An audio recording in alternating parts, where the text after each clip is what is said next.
Good evening, everybody. This is your captain speaking. Welcome on board First Time Flyers. I'm your pilot, Joe, and I'm here with my co-pilot, Viv. Today we'll be departing for Peep Show. Fasten your seatbelts, secure your baggage, and prepare for takeoff. This is not a unique circumstance, but happens less than you think if it's a show we've both seen all of. Yeah, that's true. Yeah. I've only seen it all the way through once, though. Yeah, but it is 9 seasons. But we've rewatched a ton of episodes together. I think it's one of those shows. It's like the British It's Always Sunny, where it's so long that you're not necessarily going to do like... It's not that long. It's only 50 episodes. I guess. In my head, it's like long because it's 9 seasons. Yeah. Compared to like other British comedies, which is like 3 seasons, it's the longest 9 episodes. of the ones we covered so far. Yeah, by quite a bit. Mm-hmm. But yeah, we've rewatched this a bunch. I can't even remember when I watched this. I'm sure it was probably a recommendation from you. I remember watching it like in 2018, 2019 or something, but I only got like the first or second season in, and I enjoyed it, but I wasn't really paying that much attention to it. It was kind of a background show. But then during COVID, like many others, I actually sat down and watched it. It's probably around the same time for me then as well. Yeah, and I fell in love with it. It's one of the few shows where I watch alone and I barely laughed. Yeah, I was surprised by that, even with the first episode. Because, like, I like cringe comedy, but it's often just, like, you know, it's the uncomfortable feeling. It doesn't, like, get me belly laughing. Even when I say, like, something is funny, usually it's just, like, I acknowledge it's funny. But there's bits in this episode. No, when I was watching it during COVID, I literally asked... My mum brought it up. It's just like I could hear you laughing through the others. Through the What are you laughing at? What are you laughing at? No, mine asks politely, just like, oh, what are you laughing at? Stop laughing. I can hear you through the room. Close the door. Well, the thing about our house, we can hear everything through all doors. So, you know. Yeah. No fucking. No fucking? Damn. Sucks. I do loads of fucking. Oh, yeah. You got all the space for it. You got the thick walls. Yeah. How thick are walls? How thick are walls? No, what was it? Like, how thick is wall? How thick is wall?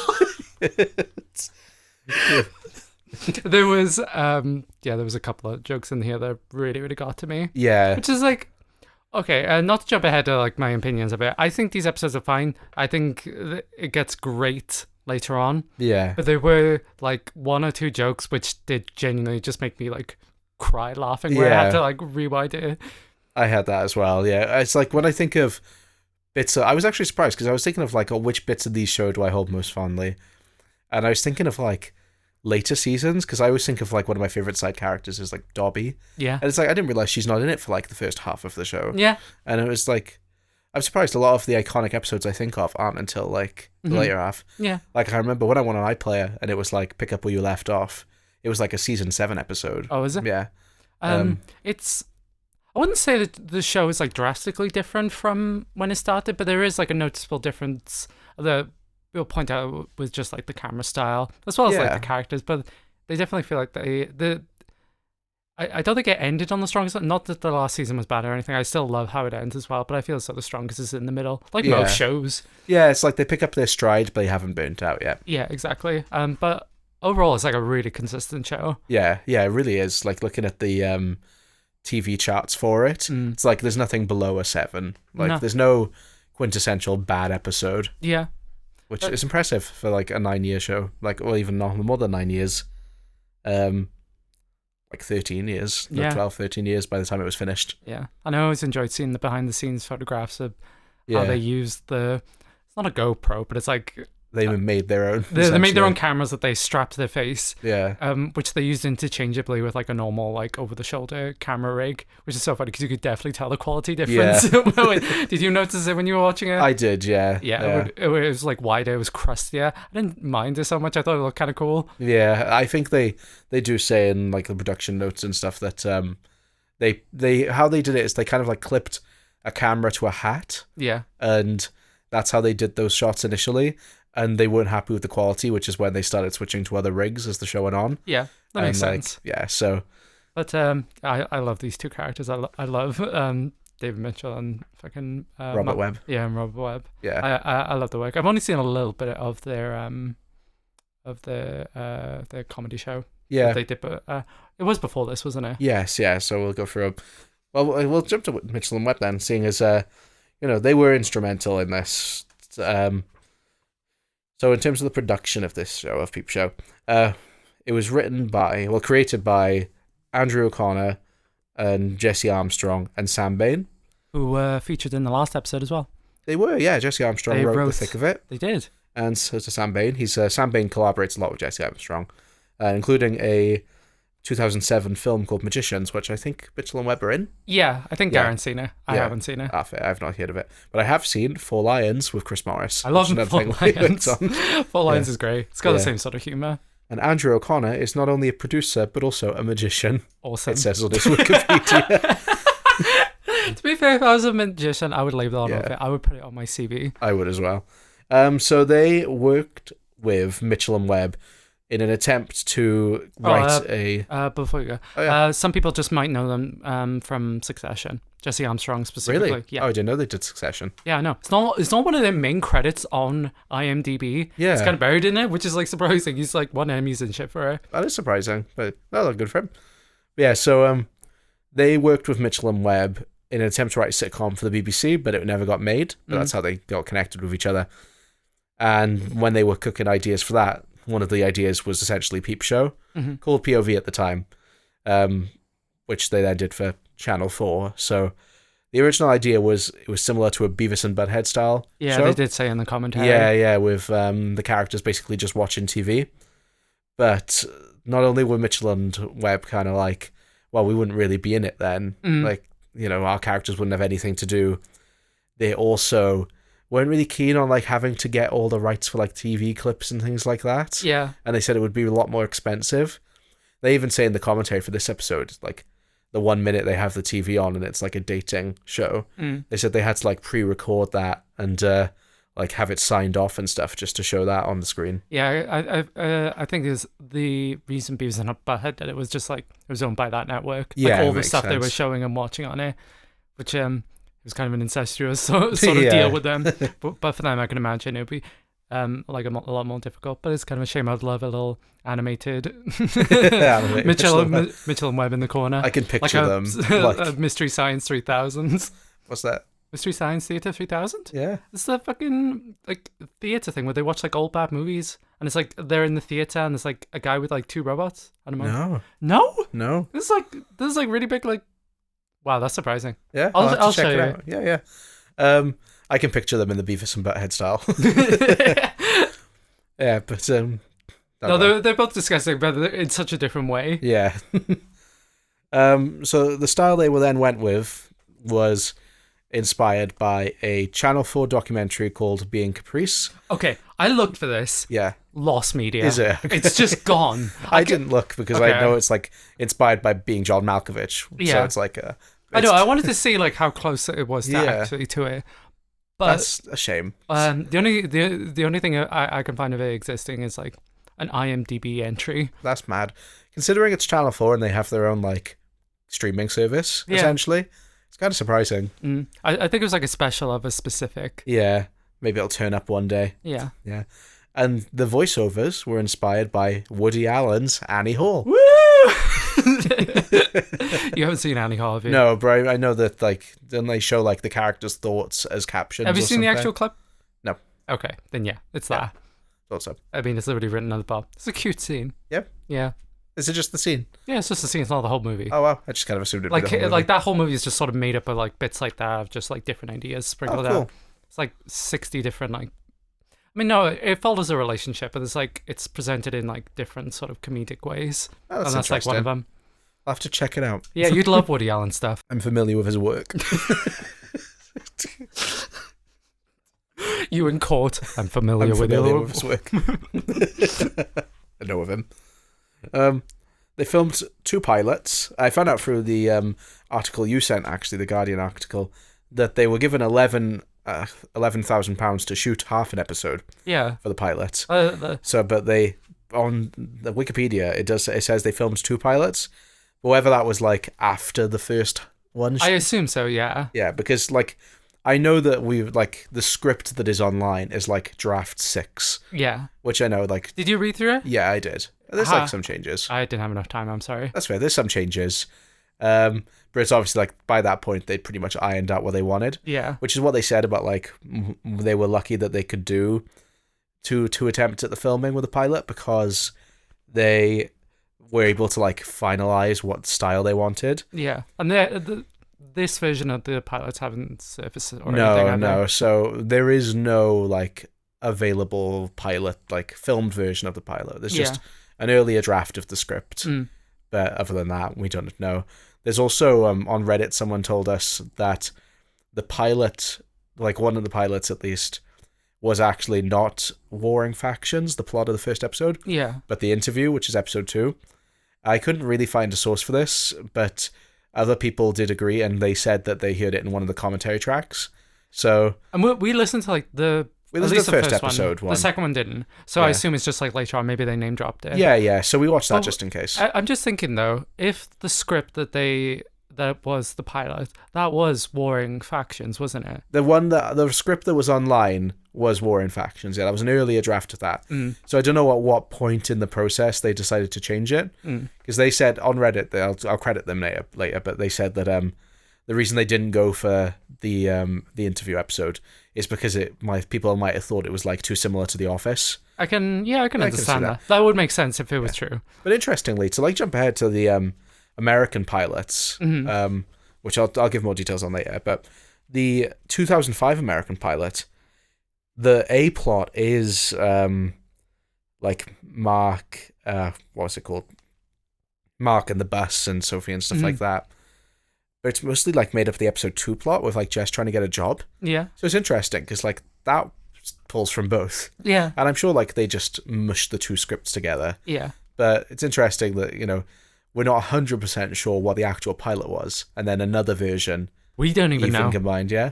So interesting, but this is definitely one of the most media we consumed for an episode. Yes, trying to figure out a specific timeline of all this was actually kind of difficult. Yeah, genuinely. Like sometimes it's as simple as there wasn't a pilot, it was just made, and then sometimes it's like here's the pilot and here's the first episode. Yeah. Whereas this is one is like there's multiple pilots. There's half a pilot somewhere. Yeah. Yeah. But some of the changes in the original pilot, Sophie also has a voiceover, and they even restrict it so the only voiceover you can hear is the person whose POV that you're in. Yeah.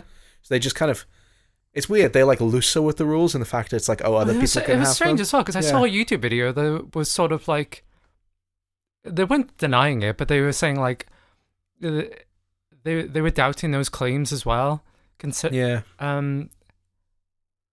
So, I mean, I don't know what their sources are, so maybe they're full of shit as well.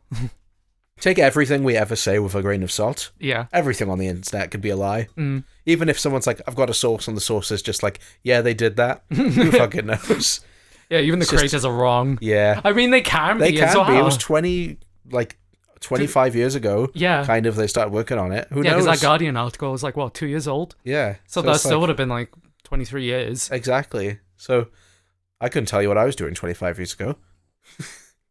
Pissing and shitting. Because I was 2 years old. Yes, interesting. So I obviously decided to like kind of scale back the voiceover thing and restrict it to just Mark and Jeremy. The flat. But just to sort of tie into that, they did do for a special feature. They did do a voiceover for Sophie in one of the episodes where it's just her. Yeah, as like a special feature. Have you seen that? I can't remember. It was it's like season 5 or 6 or something. Where it's just a special feature where you could just swap over for Sophie's voiceover. That's cool. Yeah. Yeah. I can imagine like that's the thing in these sort of shows. I can imagine it would really work to just do the one-off episodes where you're hearing someone else's voice. And fair play, they commit to it for 9 seasons, except for the last episode where they break that rule. Yeah. They go to a 2-shot. Them sitting on a sofa. Sad. But also I get it. I think that's a good way to like cap it off. It is. Especially on a show that's like built on its like on its like construction. Yeah. Like the way it's filming is the show itself. I get what you mean. It reminds me of Fleabag in a way. Spoilers for Fleabag if you haven't seen it.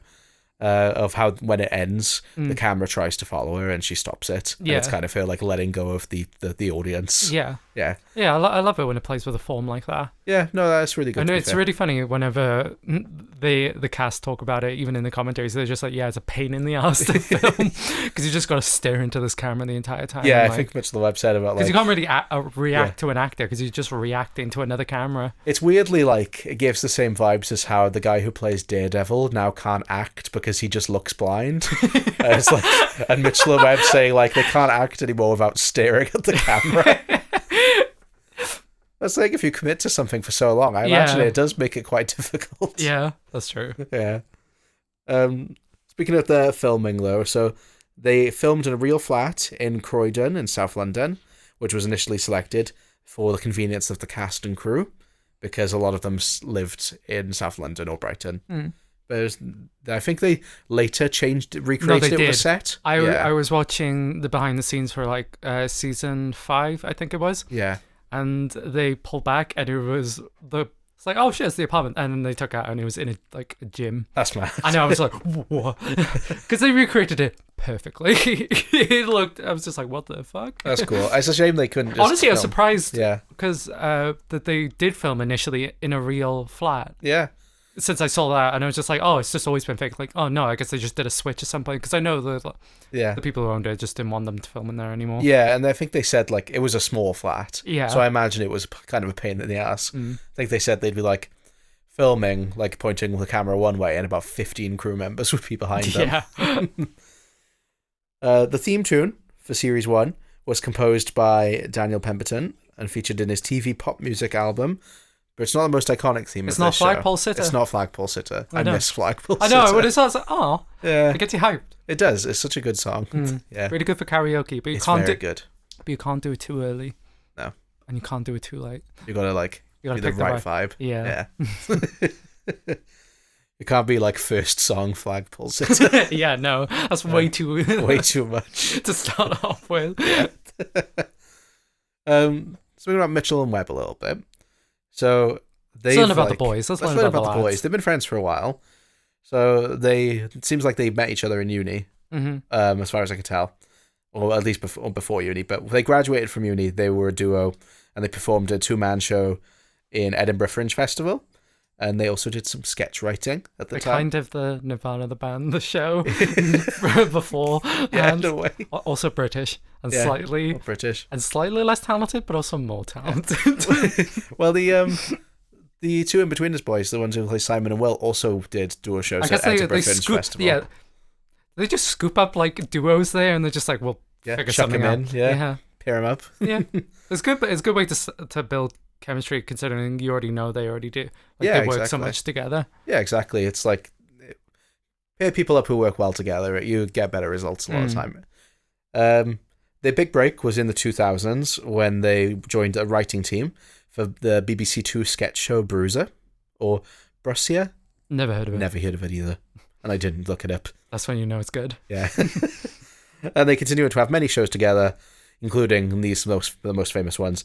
The Mitchell and Webb Situation and the Mitchell and Webb Sound, which was a radio show, which then also became like another show, like the Mitchell and Webb show. Was it just the Mitchell and Webb show? There was like loads of different variations. Yeah, they had like a bunch of stuff together, and they're still a duo now, really. Yeah, like this is kind of like a radio show. We sometimes put wacky sound effects. Can you put a wacky sound effect in? It's up to you. Well. I'll put something in. Yeah. It depends how wacky it is. I'll let you decide later on. I won't tell you. I'm excited to listen to this.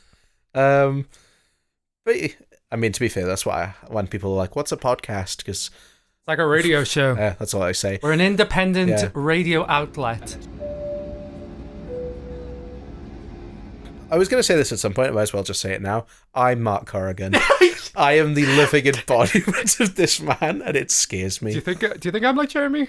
In the sense of like, if I'm Mark, you're Jeremy. Although the music stuff, yes. Yeah. Jeremy's definitely more of a low beat than you. Like, you know, you're like very employed. What I think is like great about them is that everyone can sort of pull aspects from both of them. I don't think anyone's like straight up one or the other. You're definitely I'm definitely Mark. I don't think you're just Mark. I do think you embody some qualities. Yeah. It's just I don't know, just even the way he speaks. He's afraid. Oh, when you talk like that. He's afraid of kids. He's like, like if a kid is mean to him, he just buckles immediately. Yeah, that's true. And just his immediate like, even just the way he like, you've told me I do this, the way he stares at people. I imagine that's what I look like when you say that I stare at people without realizing. Yeah, I just imagine you're having like an inner dialogue like Mark. Honestly, and you're just saying the most vile shit. Mark is definitely the person I quote the most. Honest, the amount of times I think to myself, "Eat the toast, shit the toast, God, life's relentless." I think a show like this really. Do you ever have the most worst thought? Oh, all the time. But just seeing it on the screen, it's just like, oh, thank God I'm not insane. No, genuinely, it's just like very helpful. Like, even in the way their thoughts bounce around. Yeah. Of like they're feeling absolutely shit, and then one nice thing happens. They're like, I'm the fucking king of the world. Yeah. Like when Sophie, when Sophie's nice to him. Yeah. Just the format of it is such an excuse to like portray things you'd never be able to get away with, like maybe like in books. Yeah, yeah. It's very rare to get this sort of first person format on like film. It's kind of rare, at least like in recent TV shows. I just think it all. I mean, it's one of those questions. It's like, how do you describe to someone like what you're thinking? Like, we know like some people don't even think in like internal dialogue. I hate seeing people use that as just like, I'm surrounded by NPCs. These people can't even. These people don't even have inner monologues just to make themselves seem anyone who's more like important. Anyone who's like, I'm surrounded by NPCs. It's like, to everyone else, you're an NPC. What the fuck you doing?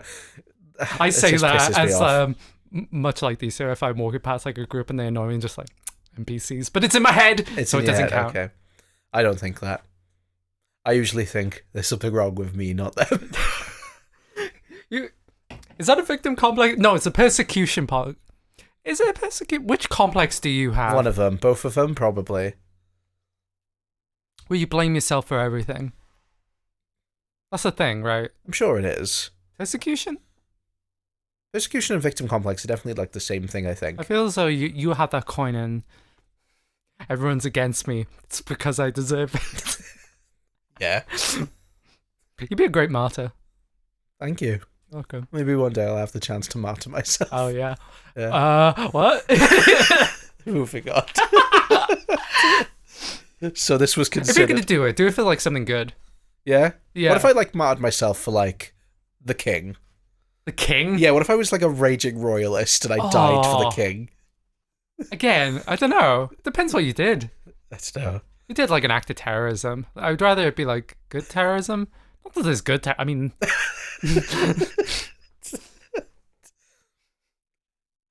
like, I'd rather you like... You know that that one... You've seen Two Towers, haven't you? 9/11? Lord of the Rings! Are you even taking the piss? I knew it wasn't 9/11, but I didn't realize. I forgot it was Lord of the Rings. I have seen Two Towers. Remember that orc that was carrying like 2 torches and he jumps in? That's sick. I want you to do that, but like to a pipeline or something. That'd be pretty cool. That would be tight as fuck. I'll let you know if I'm gonna do it. And you could shout for Charles if you want. Because it doesn't really matter. Did you listen to did you watch the bonus features Jeremy's music video? Yeah. And he's at the end he's just like, fuck the Queen. I would prefer you do that. Yeah. Like for Charles, but like whatever. The outcome's the same. Yeah. As long as I die, it's fine. No. I mean, you don't have to. I wouldn't be a very good martyr if I didn't die. Yeah, that's true. Battle of Stalingrad. When I was like in Italy, yeah. This is like such a tangent now since we're talking about martyrs. Yeah. There was like, I think it's fucking, I saw a bunch of paintings of like all biblical scenes and there was somewhere just like, what the fuck? Yeah. And one of them was just like a guy getting crucified upside down. That is, I might be wrong. There's like a lot of Christians out there, but it was either St. Peter or St. John. And he was just like, I'm not worthy to be crucified upwards. Crucify me upside down. That is so fucking performative, my guy. You're getting crucified. It reminds me of 28 years later, Bone Temple. I know. He got credit. When I was seeing it, I was just like, oh shit, Bone Temple. Yeah. And then I learned it, I was just like, Christ, my dude. Yeah. Oh, wait. Not Christ. Yeah. Yeah. Okay, that was my tangent. Carry That was on. a very good tangent. You're welcome. For the record, I'm not planning on martyring myself anytime soon. I'm not that cool. That's okay. Yeah. Peep Show is considered a cult show. It wasn't very big when it was airing, but The Guardian said it's the 19th. Guardian said it was the number 9 TV show of all time, or the 21st century. 19th, number 9. Number 9. Radio Times said it's the 13th Britcom of all time. What was number 1? I didn't look. Did you ever look? I looked last week. I just couldn't be asked this week. So it had critical acclaim, but just limited views. The highest viewed episode, because there weren't any viewing figures for this episode, but the highest viewed was season 6, episode 1, which had 1.8 million viewers. So if that was the highest, you could imagine it's probably like... It did air at in 11 the p.m. Yeah, it was a very late airing. That brings us on to the episodes. We watched quite a few episodes of this. We watched episode 1. Yeah.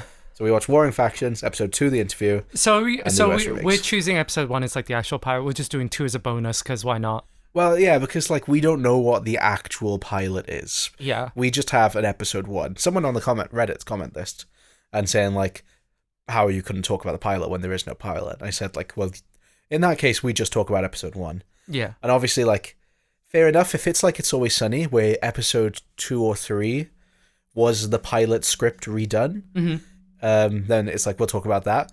But in this case, there's no way to really know. So we just like pick those 2 episodes because, you know, it's episode 1 and other people were saying about episode 2 was the original script for the pilot. Close enough. So we talk about what we want to. This is our podcast. We can talk about none of it if we want.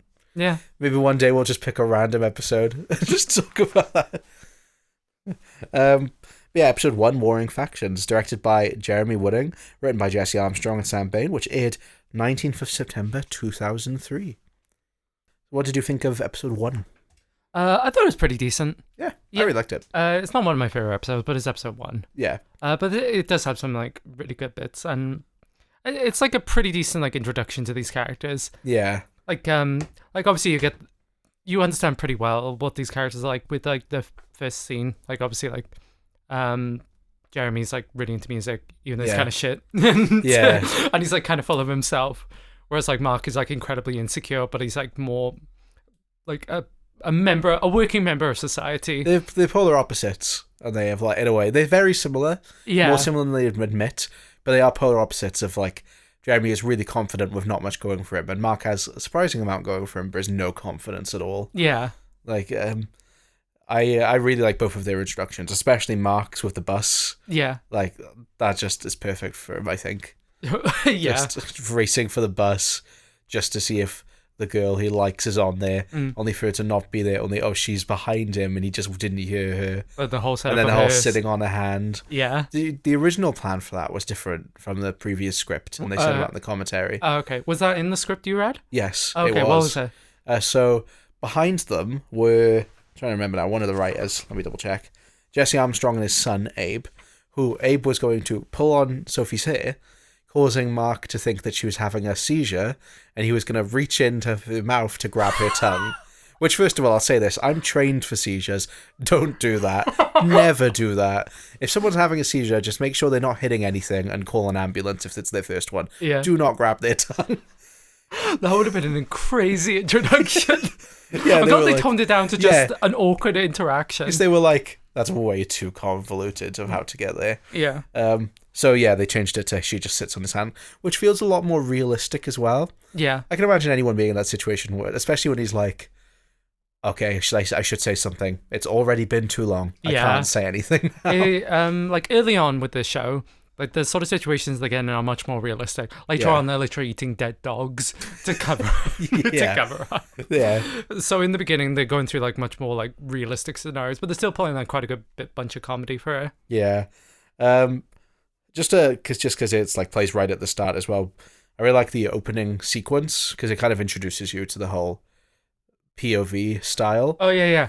Is that, you know, how like they seeing each other, they like head on. Yeah, that's a really smart way of doing it. Yeah, because I imagine if they didn't have that, it would be really like. Well, you say that we we show our friends sometimes, and I remember like when we were like showing Sam, and we were like halfway through the episode before we realized just like, why is it shot like this? I remember him saying, "Why am I am I meant to be uncomfortable?" Yeah. And you're like, yeah. No, it is. It is like a jarring style if you're not used to it. But I think they introduced it really well. But no, I really like this episode. I really like Mark's stuff in this episode. I don't really care for the party stuff, which is the majority of the episode. Yeah, I just don't know. It just doesn't feel like it sounds like something Jeremy would do. It's like go to a party to try and like get with a girl. Yeah, they said like that the characters like Mark acts like quite differently in this episode than he would then later on. Like he would never like he would never go like after a woman like not that they wouldn't like the same woman, but more like pursue him in this sort of way. Yeah, he's not after like he's interested in Terry because Jeremy says she's looking for a fuck buddy, and Mark's interested in that. Whereas that's not really not really his thing. So it took a minute before they were able to like really nail down their characters. Yeah. That being said, though, I just love Mark in this episode. Yeah, I think he's so fucking funny. The amount of lines I've written down. Yeah, I know it's always hard like with comedy series not to just start listing down like exactly. It is. But even just the way he like we said about him with the kids as well. I love the mini arc he goes on with him being bullied by the group of kids. Yeah. Of just like when they call him a nonce because they ask for his Coke and he says he'll give it to him. I just how that progresses. The bit that had me barely laughing in this was calling him a nonce across the road. Actually, no, surprisingly not. It's the ending where he picks up the pipe and chases them. And Sophie's watching in horror. Yeah, that's so fucking funny. That is really good. Yeah, I didn't really care for like half of the episode really. Like it's fine. There's like funny bits in it. Yeah, it just doesn't feel like it's weird. It's one of the cases where you're going back to like the first episode after seeing the whole show, and it just feels like slightly different. Yeah, you can't quite put your finger on it. Yeah, it's kind of a common thing with like the first episode, but the party scenes does have a couple of good jokes. I feel like I do like the cock muncher joke with the stick it on the forehead. I do. I like that. Because when I first did it, I couldn't remember how it played out. And I was thinking like, oh, this is going to be really uncomfortable. But I do like it's like, oh no, Jeremy's not like trying to be a dick to everyone. He's just trying to tease Mark. And he's kind of horrified with himself when he then has to like put it in the basket. Yeah. I do like the I like the punchline with that because it could be easy to have everyone be like, oh, that's not funny. Like you can't write that as a sort of like as a group shaming thing. Yeah. But I like that no one has acknowledged it as far as we know. It's just Jeremy says to the old woman when she's like, what does she say? Like, who's the chef? James something? Jamie Oliver? Jamie Oliver. Isn't she like, am I Jamie Oliver? You're a cock muncher. You're a cock muncher.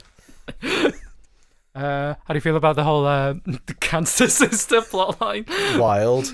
But I don't know. It's just weird especially because I know Jeremy is stupid, but it's so weird for it to be like him be like kind of put off with the whole she's got cancer thing. I don't know. I just feel like that's such a weird choice.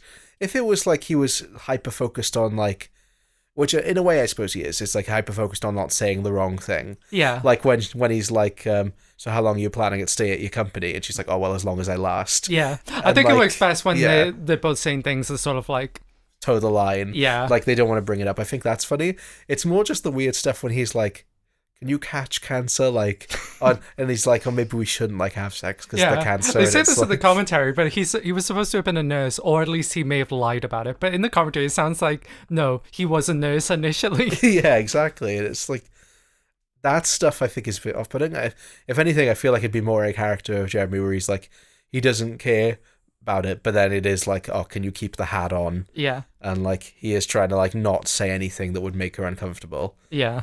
But no, it is weird. Especially like I was a bit confused at the ending when like I like the argument. I like that like Jeremy kind of throws them both under the bus. Yeah. Even though it was a simple misunderstanding on Mark's part, but like the stuff with the acupuncture as well. Yeah, that was like just like what the fuck is this about? I felt like I'd missed a line. Yeah, like when they're having like an argument in like over like both going after Tony, their neighbor. then that's just like immediately resolved just because they need to go to the party. Yeah, exactly. It's kind of just like, oh, okay. How they I do like how we got him Dune on DVD though to sort of make peace. Was it Dune? I didn't. Yeah, know. it was Dune on DVD. But we also get introduced to Super Hands. Yes, Super Hands. Awesome. I love Super Hands. Is so. If you've seen a GIF from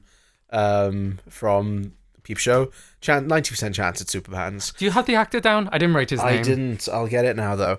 Like I think the first scene the first image of Peep Show I'd ever seen. Oh, the secret ingredient. The secret ingredient is crime. He's just such an iconic character. I just want to shout out his actor. Yeah, I'll get up now. I'll get it now. But even just even just the whole thing of like, oh, can I have a beer? No logo on the phone. I don't want to drink an advert. He's so cool. Matt King is the actor. King. He's got the character down to a fucking science right away. Like he was just like, I was having a couple of chuckles throughout this episode, but as soon as it come on, I was like gasping. Yeah. Like the way he delivers his lines, like he's just dishing out like classical lines one after the other. Yeah, he is like the side character for this show, really. Yeah, he has some of my favorite lines later on as well. Yeah. I'll tell you one thing I don't like. This isn't a plot thing I don't like. It's just, I'm saying this as someone who's like, oh, I think I'm very close to Mark. I hate him laughing at Jez's music to impress a girl. Yeah. That feels a bit too mean-spirited. You betrayed your best friend. Yeah, it's just like him accidentally fucking with Jeremy, or like Jeremy pisses him off so he does something. That's fair enough. And he like there's times, I mean, one of the best scenes is the Christmas freak out. Like there's times where he will lose it at Jeremy. Him like specifically using something to make fun of Jeremy, I just don't remember. Maybe he does do that more. But it felt very mean-spirited. Why would he do that to his best friend? Yeah, maybe it's because you make music and I'm like Mark, and I'm like, I would never do that. You would never do that? No matter how bad the music is. What do you mean? I make great music. You do make great music. I don't think Jeremy's music is that bad. I wouldn't listen to it. It's outrageous. It's contagious. Maybe it's just like I had just the goofiest smile on my face when I was watching the fucking music video that was in the special features. I'd make something like that. Yeah, that was just like, he looks like he's having so much fun. Yeah. Yeah. I do like how it's a band. It's just the song shit. It's the shit. Yes, we all need a friend like that. He does, and I love when he's like, oh, I found Mark laughing at it, and Superman's just like, who gives a fuck what Mark thinks?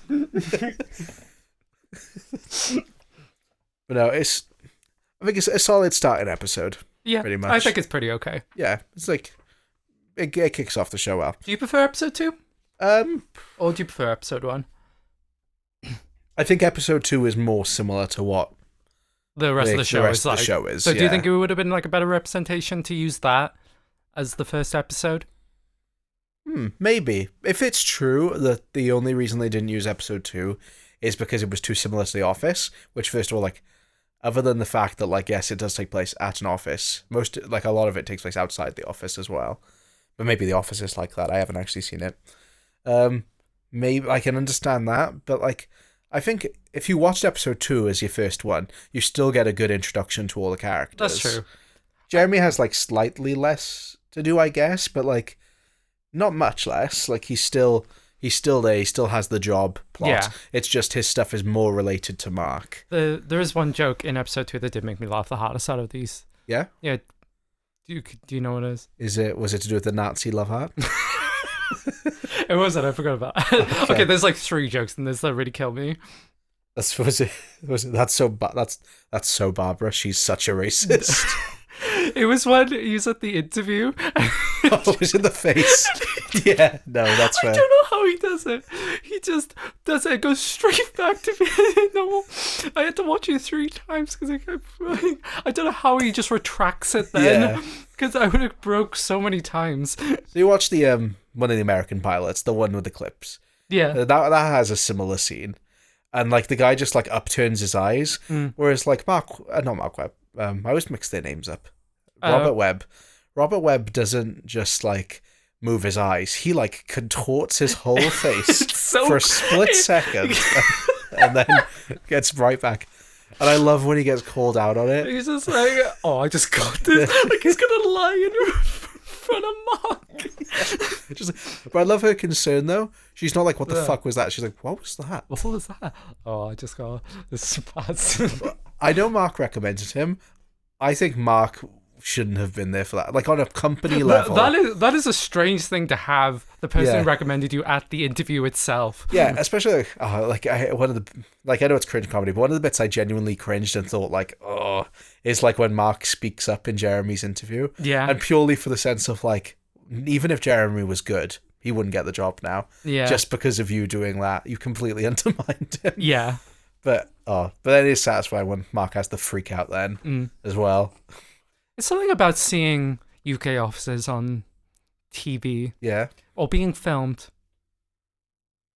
I'm just so used to like American officers. There's like, I don't know how to describe it. It's those blue things that are on the walls all the time.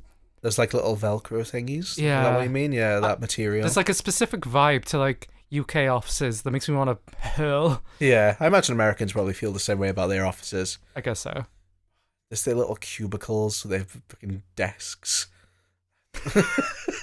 They're fucking chairs. Can you tell I've not worked an office job in a while? You yearn for the office. Yeah. No, I yearn. I don't know. I'd work an office job. I mean, I have. You didn't want to say you yearn for the schools. To save No, face.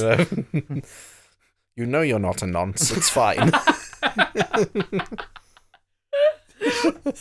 Those kids said that before the kids even came up to him. I know, yeah. Those kids have no idea what happened at Stalingrad. That killed me. I love Mark's I forgot how obsessed he was with history. Yeah. Because like, one of my favourite Mark episodes is when he accidentally, like, he's with the Nazis. Yeah. And he's like... Oh, with the recreation. Yeah, recreation, but then it's like actual Nazis. It's just like... I forgot how into it he was with the history thing. I like the running joke in episode 2 with the saying something crazy.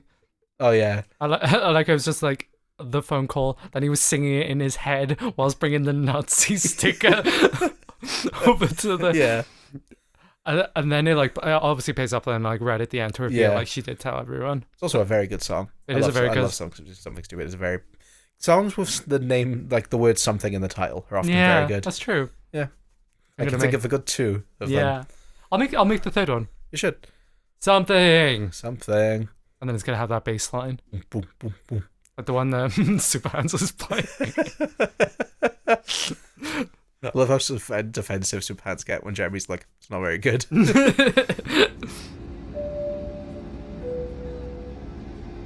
You do have the whole pyramid scheme stuff. That was good. That was relatable. Not that I've been in a pyramid scheme, but my mum has. So that was fun. And it just, I like how it was really smooth at the start, actually. Tony introduces the pyramid scheme really smoothly. And then Jeremy just fucking butchers it. And then, like, the last time he offers it, he's just, like, in the job interview.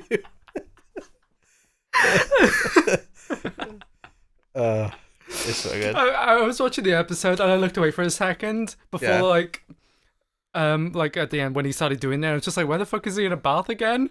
When they were like, it was like, oh right, yeah, he was trying to sell it to Mark. It's weird though, they're drinking in the bathroom. It's a really funny cut where they're like, do you want to have a drink? Yeah, and they're just in the bathroom. Mark's on the toilet, Jeremy's in the bath. Yeah, we've been there.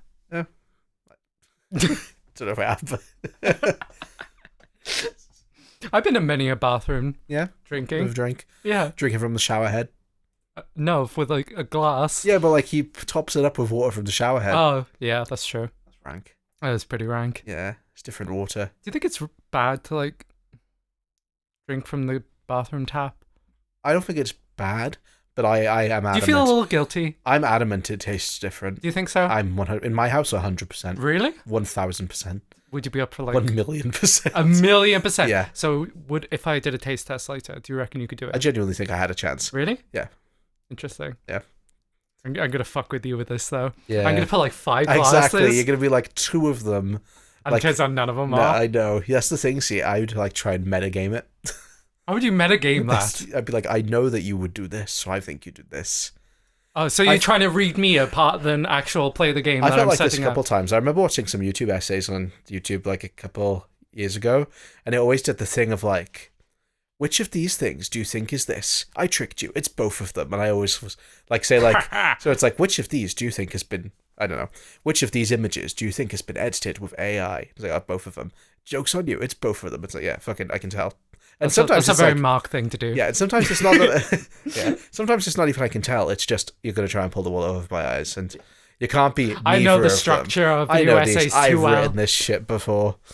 You don't pull that enough, I feel. You should start doing that more. I should start ripping, like... You think this is about this thing? It isn't. Wrong. You think it's about this thing? I pivoted? Actually, no, it was about the original thing. Haha, foreshadowing is a literary device. Hard cuts. Yeah. What an insular... We're way past the point of, like, peak video essay. Yeah. We'll get, like, post-video essays where it's like... That's me. That's me. Post-video essays. That's me! I can't criticize anyone because they actually make content and I don't. That's true. Yeah. So who am I to judge? I mean, you can still judge. You just like, you can't be like, I could do a better job. I could do a better job. You do it then. My son could make this. My son could make this. My son could make this. He's fantastic editor. He's so good at editing. He is. He's an artist. Supportive dad. I love that. That's a good bit. Yeah, I don't have many notes on episode 2. Honestly, same with episode 1, because these are short episodes, and with the whole like kind of simple nature of it, where it's that situational comedy that we like, where you know the characters are getting in situations that they cause just them to make jokes. Yeah, they continually escalate them, yeah, and that's always fun. But yeah, like, there are like a couple of jokes. So just the plotting of it, I don't feel is the best. That's fair. I was a bit surprised. Like, weirdly, the American version does this thing where, like the 2008 American version. Do you want to just talk about like the American? Yeah, let's go into them. So, I want to shout out Andrew on YouTube. His channel name is just Andrew. Okay, so thanks, Andrew.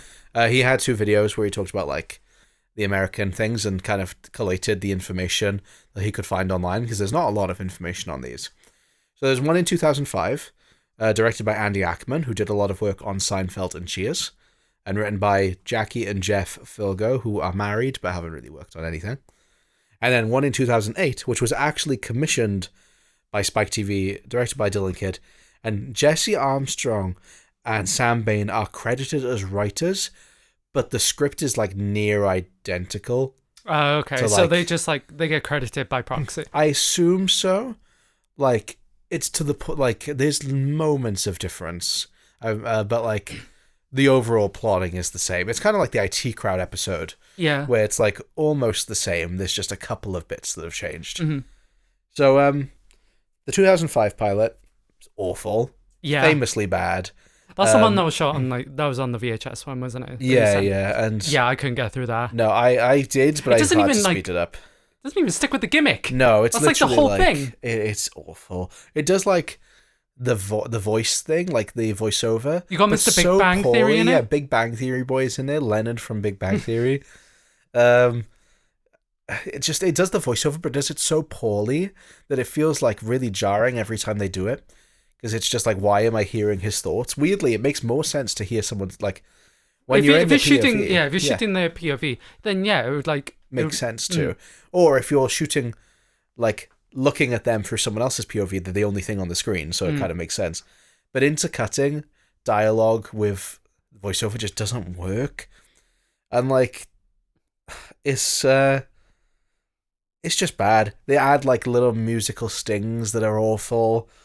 The plot is like just kind of pulls from episode 2 with their job stuff. It's just awful. I'm surprised. Would you say it's the worst of the 2? It's definitely the worst of the 2 pilots. Yeah, the 2 American ones. I don't have much positive to say about the other one, to be quite honest, either. It's just a worse version. Yeah, honestly, watching that one, it's kind of a cliche, just like, watching a shit thing makes you really appreciate the good thing. Yeah. But truly seeing like something that's so close to like the British version just makes you like realize like, so much so much weighs on the shoulders of Mitchell and Webb to like carry the show, because so much of the jokes like rest on their cadence and who they are as performers. When you see them try to be embodied by different people, it just comes across as smug and annoying. I think the cast especially, and I'm not saying like it's just because they're American, but just even with the way they speak, their voices just don't fit the voiceover.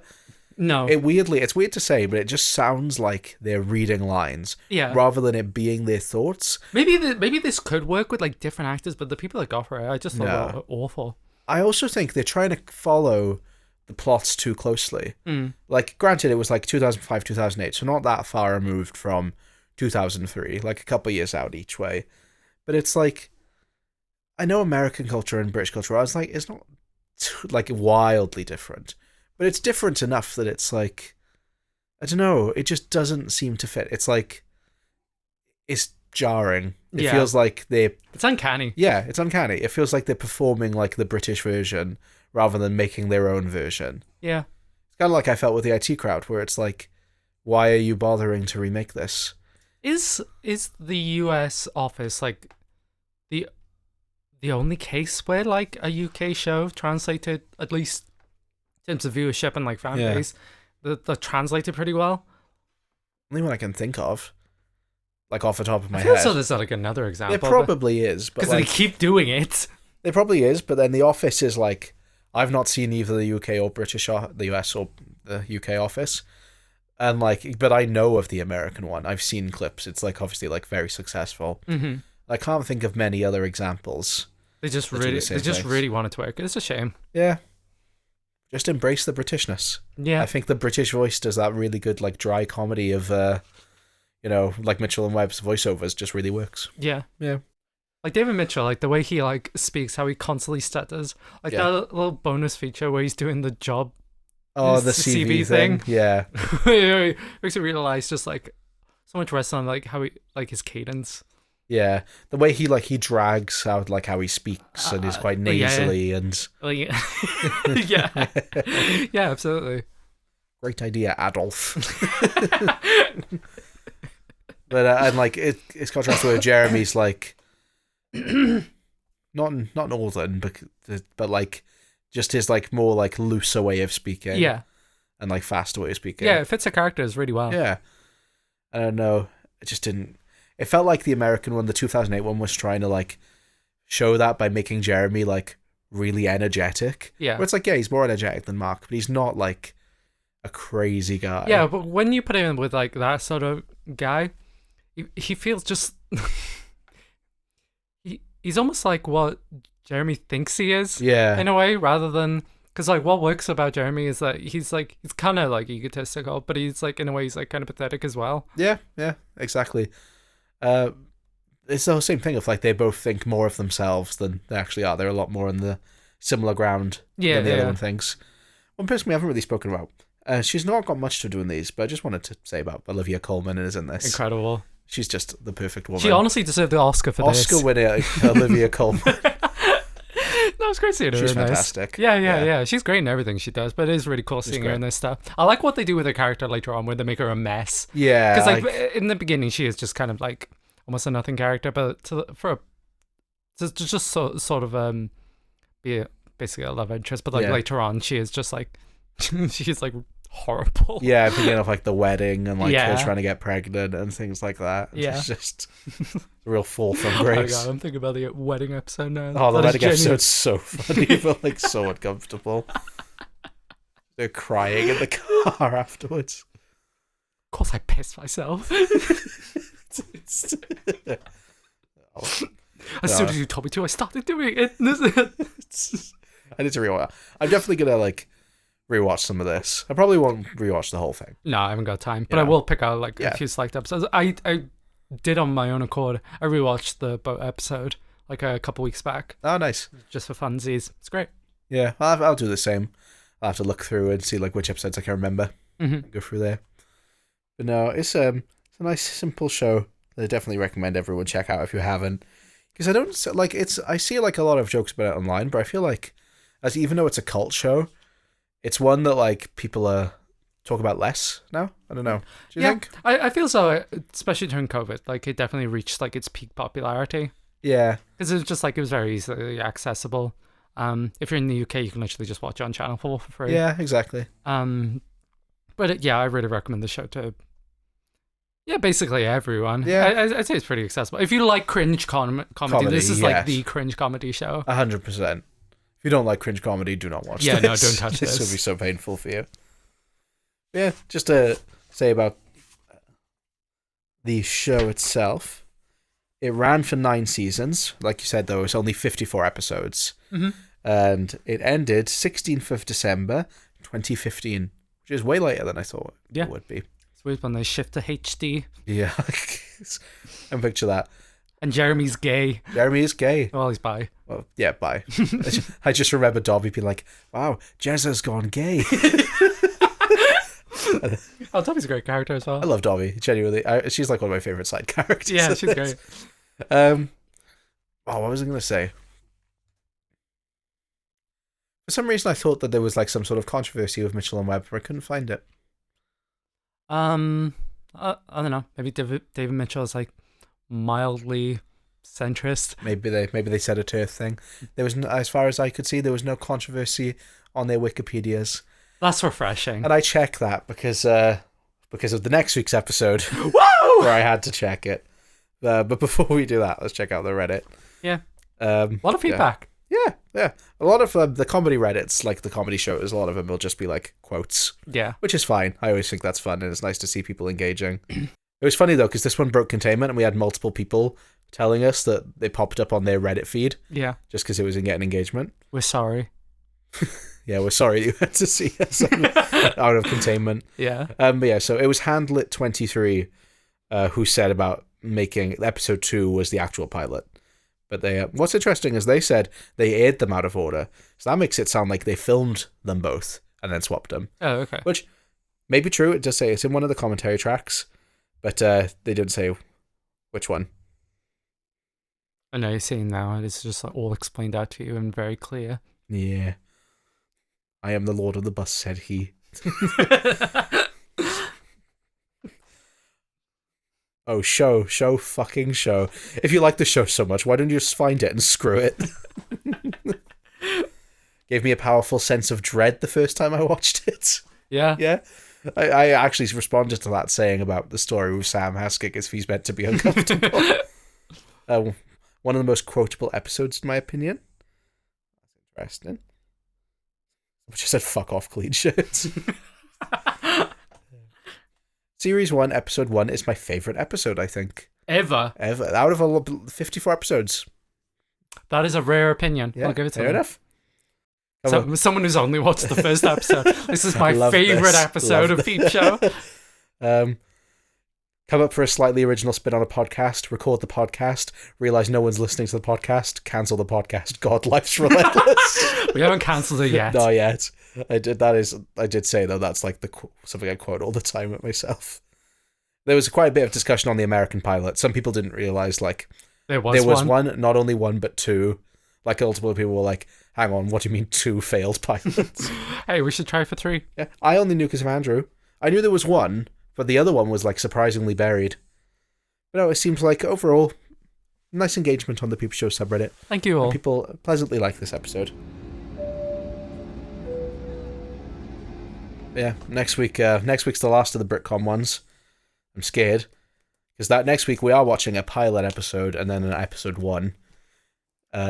It's Little Britain. That'll be fun. Yeah. Got some fun things planned. Yeah. Big Interesting. things. Big things planned. We're going to have a guest. We're going to have a guest. We are going to have a guest. I'm not telling you who the guest is yet, though. Yeah. That's a surprise. It's going to be insane. It is going to be insane. Tune in. It's kind of crazy, actually. Yeah, actually. Yeah. Oh, God. The things I gave up to get this fucking guest today. But yeah, you have to come next week to find out who that is. We're going to be talking about blackface, about people cross-dressing. It's like it's a person. Blackface, cross-dressing. Depends on how much is in the first episode. Maybe we won't talk about blackface. Maybe somehow that won't be included in episode 1 or the pilot. But we'll find out. And so will you. Yeah. So we're going to be talking about that next week. In the meantime, though, you can find us on socials at firsttimeflyerspodcast, where we post clips and sometimes memes, mostly on Instagram and TikTok. You can find us on YouTube at Pod1 Out Studios, where you can find our other podcast, All Hail the King, where we talk about Stephen King books and films. with our friend Garen. And if you've got any thoughts or recommendations, you can send them at firsttimeflyerspodcast@gmail.com. You're getting so good at that. Thank you. I'm just trying to remember to do it now. Because there was good, 15 episodes. I just didn't do it. Can you give me, I don't know, you should give me, a Blue Skies account or something and let me run it. I genuinely was thinking of maybe we should have a Blue Sky or Threads account. Yeah, but just, give it to me and I'll start shit. Yeah? Yeah. Yeah, I love that idea. Corporate, Twitters? Yeah. I'm going to do that, but I'm going to actively start fights with people. That's fine with me. Any publicity is good publicity.